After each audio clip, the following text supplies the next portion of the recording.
My name is Laila Hasib, and my legal name is Laura Brown, and I'm from Winston-Salem, North Carolina. I was born on September the 3rd, 1957, and in my family is just my sister, who's 3 years younger than me, and my mother and father. I would say I was close to my sister. She was 3 years younger than me, so she had to follow me around, you know how they do, and do everything that I did when we were growing up. She had different tastes than me.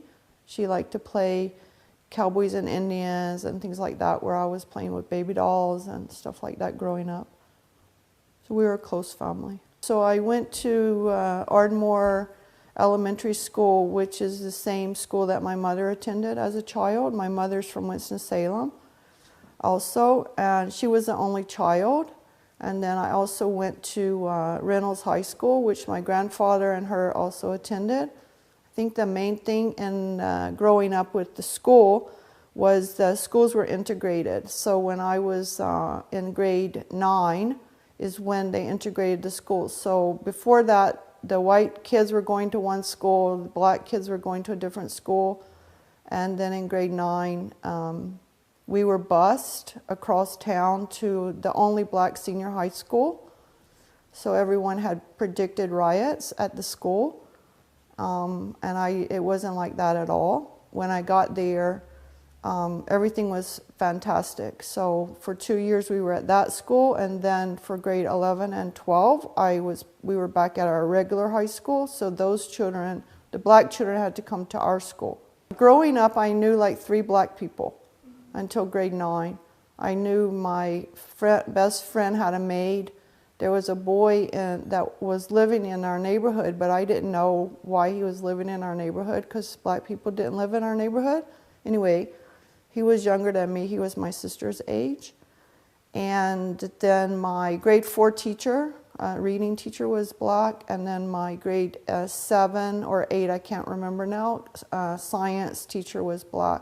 That's all the black people I knew until grade 9. So it wasn't like what we thought or what people thought it was going to be at all. The children were accepted. I wouldn't say that the grown-ups were at that point. So I wouldn't say that my mother and father were at that point at all. Yeah, so that's about school. And then we were Presbyterian. So my mother was raised as a Moravian. In Winston-Salem, the Salem part means Old Salem. So Salem was a Moravian town, and then it incorporated with the town of Winston. And it's kind of like the Amish or the Mennonites or something like that. They were very strict growing up. Later on, I found out that my mother wasn't brought up as a small child in the Moravian church. She was with the Christian Congregational, which I can't find out much about.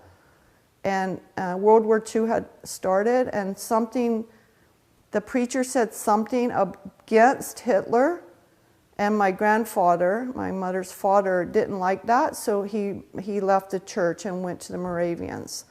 So my grandfather's family were German.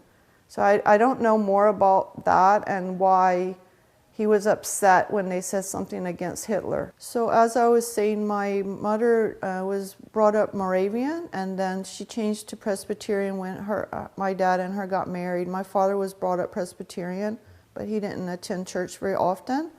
But they thought it would be better to have one religion or one, whatever, for the children. So my mother and father were members of the beginning families that started the church in Winston-Salem. There were other Presbyterian churches around, but they wanted one, I guess, in their neighborhood. So they started it in the basement of a pharmacy. And so as soon as, I was born and whatever, they were big members of the church. There were maybe 100 people in the church only, not 100 families, 100 people. So I grew up in the church. We went to Sunday school and church every Sunday. My mother was in the choir. I was in the choir. There was this youth group. There were 4 girls that were the same age, me and 3 other girls, and maybe 4 boys. So we had a very small but close youth group that did a lot of things together. So in 1975, I went to University of North Carolina at Charlotte, and I met a man there that was Iranian, who later became my husband. And the first day that we met, he started talking about Islam to me. I didn't know anything about that religion. I never even heard of it before in my life. So he was telling me that Jesus wasn't the Son of God, and the summer before I went to university, I had been in a Bible group, and we were studying the Bible really, very heavily. He was telling me that Jesus wasn't the Son of God, that God doesn't demean himself to become a person on the earth and eat food and so forth. So I couldn't really understand what he was saying, because Jesus definitely was the Son of God. He died on the cross, and if I don't believe that, I'm going to hell. And that's what we were taught, and that's what I believed.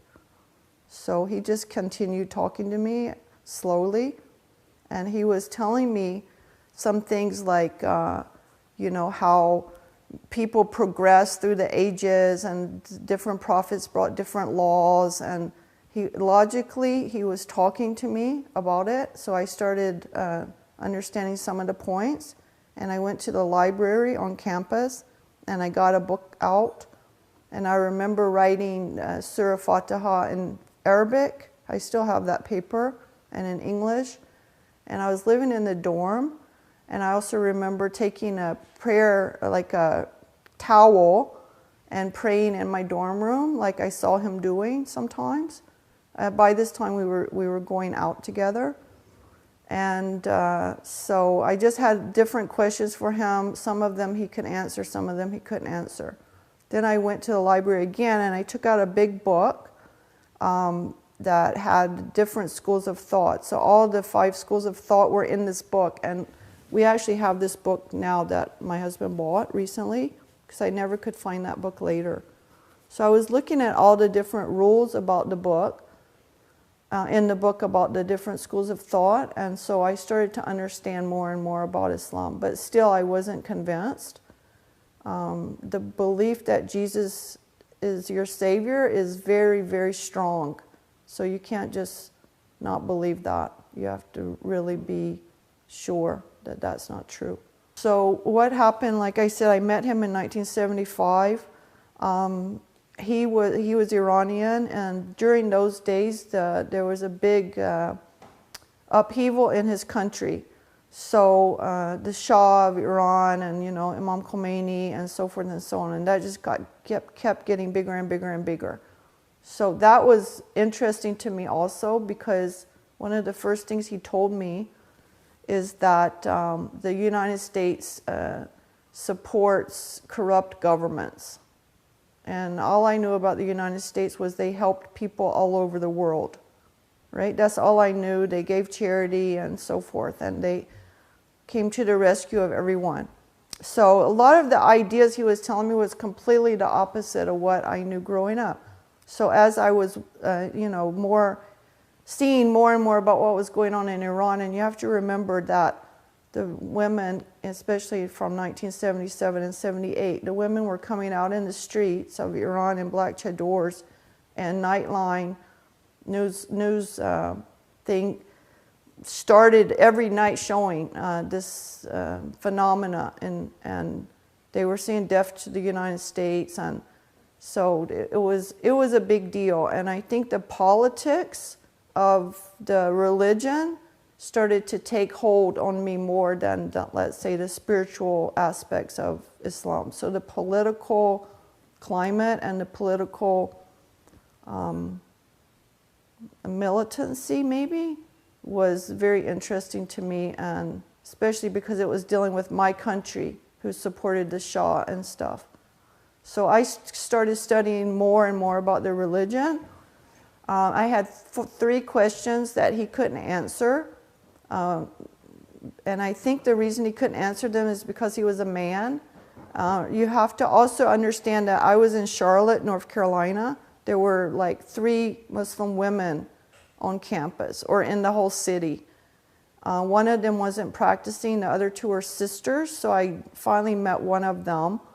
She's the one that gave me, her name was Mushkan. She was also Iranian. She gave me my National Balaga, which is political and a little bit spiritual inside.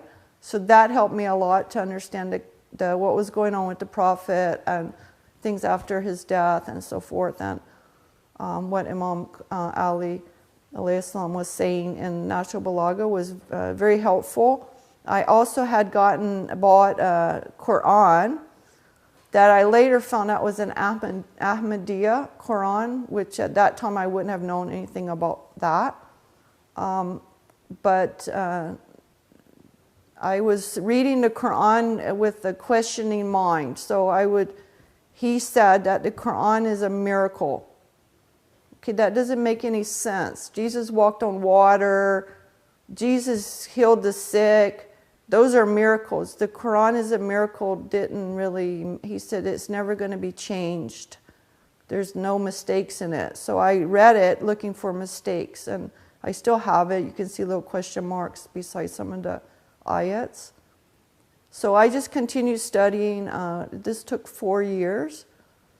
In 1979, Imam Khomeini came back to Iran. I graduated from university. He left right before I graduated to go home to see what's going on and to see what he could do to help. And when he came back, I was in summer school. I was thinking about becoming a teacher. And then everyone said, you should go and work in the embassy of Iran in Washington, D.C. They need English speakers, and they need English typists and English, people that can write. So I applied to go work in the embassy in Washington, D.C., and I got an interview. And I went to the interview, and I got the job, and this job was going to be with the cultural and press attaché. So it was going to be on the main floor. If you look at the embassy, it's on the left side in the front office. It was huge. And I had a huge room as the secretary of this guy. His name's Mansour Farhang. So we moved to D.C. in the middle of October. We got there 1979 on a Wednesday. I got my 3 questions answered right away by the women who were working in the embassy, and a lot of other things. And on the Sunday, I accepted Islam. So I knew I would become Shia because I had already studied the other schools, and that made more sense, and so forth. And I became Muslim on that Sunday. My 3 questions I wanted answered before I took the final step were all about women, but I wasn't a feminist at all. So one of them was, why do women have to pray behind men? One of them was, why can't a woman be a judge? I had finished my degree in criminal justice and psychology, and I wanted to be a probation officer for juveniles. So I did understand why women couldn't be judges. And the third one was, why do women have to wait 3 months before they can remarry? Or whatever, or 4 months, whatever the ruling is. Why do they have to wait? And why can men get married like the next hour or whatever? I didn't understand that didn't. So they were equality questions more than anything. So of course I got those answered very easily by the women that were in the embassy. And women don't have to pray behind men. For example, if you're married, you can pray side by side. If you look at Hajj, women are praying beside men. In the streets of Tehran, for example, on Friday prayers, women are praying beside men, but they're streets away. So the main reason that you see women praying behind men is because just for privacy, because nobody wants to be doing sajda in front of men like that, really, because it just doesn't make sense. The judge part is more because women are emotional, and they will feel sorry for the criminal, I guess. I kind of understand it. I'm not 100%. I kind of understand it, yeah. that, you know, women could be swayed more by the sad stories of someone and give them a lighter sentence maybe or something. But I don't really see why that would be wrong. If they gave them a lighter sentence, they could help them. And the other one is women have to wait to be remarried because she might be pregnant and not know it, and then no one would know whose child it is. So if she was, you know, already pregnant and then she remarried, and then you would never know who the baby's father was, and that would be crazy because maybe later on that child marries a relative, a close relative, or something like that. So those were the three questions that was keeping. By that point, I had already known that Jesus wasn't the Son of God and so forth. I knew that. And I knew that the United States wasn't like the best country in the world. So I had grown over those 4 years a lot, and to become a Muslim now was just something simple, right? We were living in the residence of the embassy, which is the building. If you look at the embassy today, it's on the right side of the building of the embassy. It's a huge building on the corner, and we were staying there before we found an apartment. Me and my husband were staying there, and so we used to eat in the embassy. They had a huge, you have to remember this embassy was, you know, used and made from a long time ago, and the Shia people were there and so forth. So anyway, in the back they had a couple of cooks, and they had a huge dining area and kitchen area. So we were eating, and the women sat separate from the men and blah, blah, blah. But anyway, we were eating, and then I decided I'm going to get my questions answered, and I'm going to talk more and see, you know, everyone was nice to me, but I wasn't a Muslim yet, and everybody knew that. I wasn't wearing hijab or anything like that. I was just there working as an American English speaker with the big head guy that was, you know, in the front office. So anyway, after I told him I'm going to talk to the women, so I asked the ambassador's wife, who was American, she was an American sister, that I wanted to speak to the women about Islam and stuff. So we got together, and we were just sitting in a little circle there. There was maybe about 8 of us, and she was the only other American. There was a Palestinian girl, and the rest of them were Iranian. So I asked my questions. They told me so logically and easily, and then I said, okay, I want to become a Muslim. So that's how I just did the Shahada right there, and that was it. And then one of the men's wives, her name was Perry, made my first scarf for me, which was a black scarf, and I wore that for maybe 10 years. I used that scarf. So she brought it to work the next day, and yeah, I had already bought, you know, to work in the embassy you want to look nice, you want proper clothes, so I already had a skirt and a jacket and blouse, so I just wore long tights like they wear today, all the women. I just wear long black tights, and then one day Miriam Aga, who was the ambassador's wife, who I said was an American, she came and she said that I wasn't dressed properly. So that kind of really made me mad. But now thinking back, she was the only one that had the nerve to say that, because I wasn't dressed properly with the tights. I mean, my skirt came below the knee. Yeah, so I was very upset about that, and then I realized later on that she was the only one that had the nerve or really cared about my religion and how I practiced, and to make me a better person, and I appreciated it later on. So I just altered what I wore with a long skirt to the floor. I only had the one scarf. I tended to favor black anyway, so I had the black scarf kind of went with whatever I had. So yeah, and then as I became more and more, I guess, active, I needed other clothes. So I couldn't wear like a long skirt and the same jacket everywhere I went. So my mother started to make my clothes for me. She made almost all of my clothes, and like the style I have on, she didn't make this dress, but it's the same style that she made. I have 2 styles of dresses, and she made them all for me. Well, when I went in that book and I saw all the rulings for the 5 schools of thought, the only one that made any sense was the Jeffrey school, and then reading Natural Balaga, and of course my first husband was Shia, and most of the people that I knew were Shia, so it was just easy for me, and it was more logical, it made more sense for me. The summer before I went to university, we were in a Bible group, and we were very active in the church with our other group. So there were 2 groups. There was the 4 of us, the 4 girls with the 4 boys, and then there was another Bible study, and there were other people in this Bible group in the summer. When I was in the university in the dorm one day, I saw the head girl. She was older than me by maybe 3 years. I saw her in the dorm drunk. And I knew that she wanted to become a nun.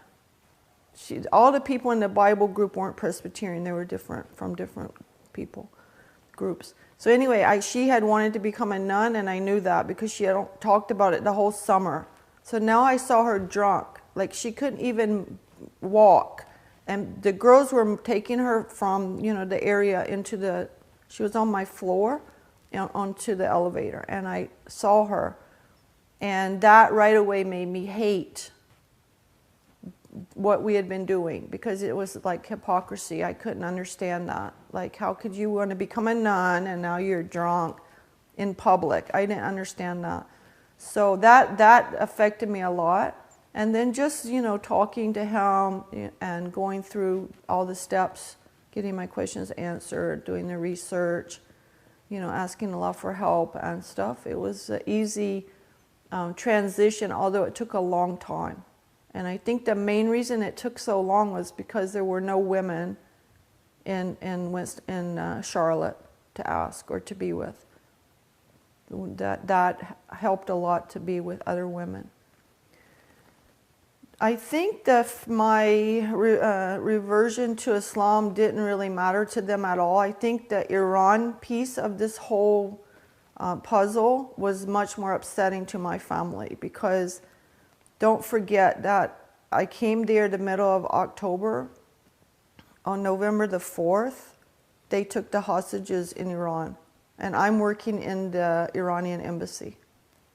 So, like, I was very young, and I think they thought I didn't know what I was getting myself into. How can I be working in the Iranian embassy while they're holding American hostages in Iran? And so I think that was a lot more upsetting to them. We never discussed it. I recently found some of the letters that I wrote to my mother and father when I first got to the embassy. They're quite interesting, actually, because I typed them on embassy stationery and sent them to my parents. So that was pretty interesting to read. Yeah, so the Islamic piece really didn't bother them. My mother started making my clothes for me. Like, no one ever asked me anything about it or cared about it, or it was just, it wasn't a subject we discussed, and neither the politics about what was going on. They never said, we don't want you working in the embassy or anything like that. So it was just kind of like no one talked about it, but I knew that that was more upsetting to them. My first husband, I never mentioned his name is Faribors, which was very difficult for everyone to pronounce. So his other name was Abu Qasim, so he told everyone his name was AB. So that's what people called him, but I always called him Faribors. So when I married him, I was 20 years old, and I was I was in university in my 3rd year.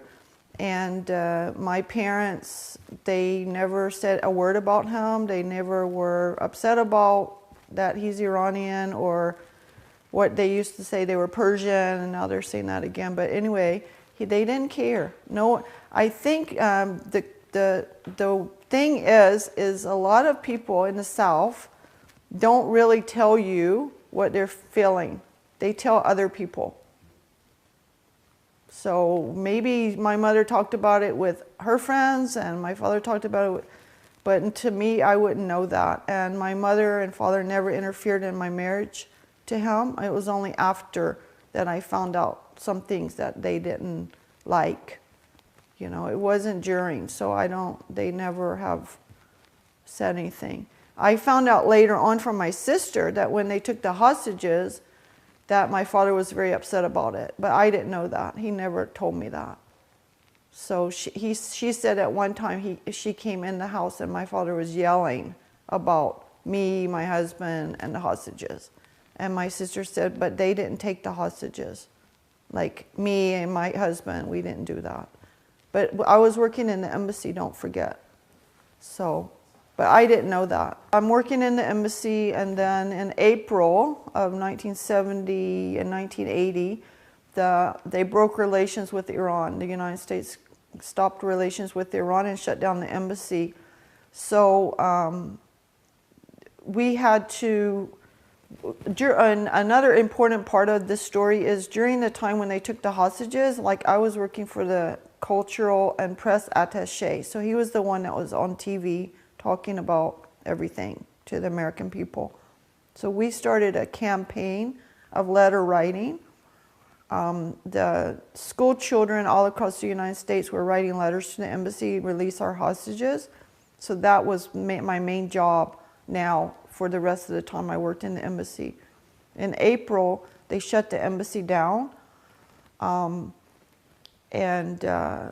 mom's friend was a newspaper reporter in Winston-Salem. So he had called my mother right before they shut the embassy down and wanted to know about, somehow he found out I worked in the embassy. I don't know how that happened. Anyway, he wrote a really terrible article about me and my husband about us closing the embassy in the Winston-Salem newspaper. And it was called a Winston-Salem Connection. And it said that I was there shredding documents. I didn't even know what a shredder was. I didn't even know they had such a machine, right? We were still working on letter writing about, at the very end. So so now I didn't have a job. My husband didn't have a job. He didn't ever have a job actually in the embassy. He was helping, but he didn't work. So we didn't have any money. And then I started working in a Muslim school. And right after that, I had my first child, Hussein. And then after that, I had another child, Mehdia. And I was now working as a school teacher in the Muslim school in DC. And when Mehdia was 5.5 months old, my husband left me and went back home to Iran. And he came back in January, and we got divorced on February 9th of 1986. And then in the summer, I came up to Canada for a Hajj conference. The brother Zafar Bangash, who's the main guy at the Crescent International newspaper, he and some other people put on Hajj conferences all the time in the summer, every year. And I had been to one before, so I decided I would come up to one that summer in '86. I left my kids at my mother and father's house and I flew up here. And I wanted to get remarried, like immediately. So on the 13th of July, I met my present husband, Ali. And that happened because I had a friend here, kind of a friend. I mean, I didn't really know her, but I kind of knew her from the previous Hajj conferences. And she knew Ali through her husband. So we were introduced to each other and talked on July 13th, and we were married 10 days after that. So now it's been 27 years we're together. My husband, Ali, and I, we have 3 children together. When we got married, Mehdia and Hussein came with me to Canada, and it was 1987 in January when I came up here, and so Ali raised my children, my 2 children, and then we had 3 children together, Hadi, Sakina, and Muslim. Since I've been in Canada, I first was working at East End Madrasa as a teacher on Sundays. And then I was working for Crescent International newspaper with Zafar Bangash and Latif Owaisi. The newspaper is still in publication. I was the main typesetter or the only typesetter, and I started to have a byline, so I was doing my own writing for them. Then the Jaffrey Islamic Center wanted to start a school, so I was on the board of directors of the school and helped to establish the school. I wanted to go and get my teaching degree so that I could work at the school. Like I said, I was working in Muslim school in Washington, D.C., but I didn't have a teaching degree. So I went to Windsor, Ontario to get my teaching degree. And then I was expecting my last child. So I wasn't hired for the job, even though I was on the board of directors, which was very upsetting to me. And it was very hard to recover from that, not getting hired. Muslim was born, and unfortunately I wasn't well when he was born. So I think it all worked out in the end that I couldn't have come back to work, you know, so soon like I had thought I would. And then the next year I started working at a Sadiq Islamic School, which is the name of the school. And I stayed there until January of 2001. And then I went into the public school system. So right now I teach special education in the primary division at a public school in Richmond Hill. In the reality of it, no one asked me much, and I'm not that open to talking about it. I think there's some experiences I've had, especially, I can't really explain it, but I'll give you one example. I was in a store with my mother looking for material. This is in North Carolina when I was maybe 35 or something. And some lady came up and asked me, "Why do you wear that?" And I just walk off. I really don't have the time of day or the patience, maybe is the word, to deal with ignorance. And I'm trying to, you know, when I'm at school, I'm trying to do my job, and no one really asked me questions about it. I don't know if that's right or wrong, but I just don't have the patience for a lot of ignorance. I think in today's society, most people know about Islam, and if they really want to sit down and ask me questions, they would like say that. Can we sit down and, you know, ask questions? We were in the hospital yesterday visiting someone, and the nurse came in and said to the patient, who's a Muslim sister, "Oh, I didn't recognize you because of your hijab." Because my husband was there, so the sister put on her scarf, right? That's what I expect from Canadian or American people. They should know the word hijab, they should use the word, they should be respectful about Muslims, and they shouldn't be so ignorant. No, I'll give you another point. This is very interesting. When I quit working at a Sadiq school, I was very upset, and that's a whole different story. But when I came home, Maulana Bakri, who married me and my husband together, and I taught some of his children at the school, called me at home on the phone and said, "I heard that you quit." And I said, "Yes, I did." And he says, "Well, good, you can give dawah in the public school system." And I said, "Another job I have to do." So just by me being in the public school system, I feel like I'm doing dawah for the Muslim kids that are in the school system. I'm present. If they have a problem, they can come to me. But I'm not the token Muslim that has to always be standing up for, you know, I'm not the one doing the Eid presentations or the one that's staying in the library with the kids when they're fasting. And other people have to do that too, not just me. So I never have played that job, like the token Muslim woman or something. So I'm just another staff member, and I'm representing Islam, you know, as a role model.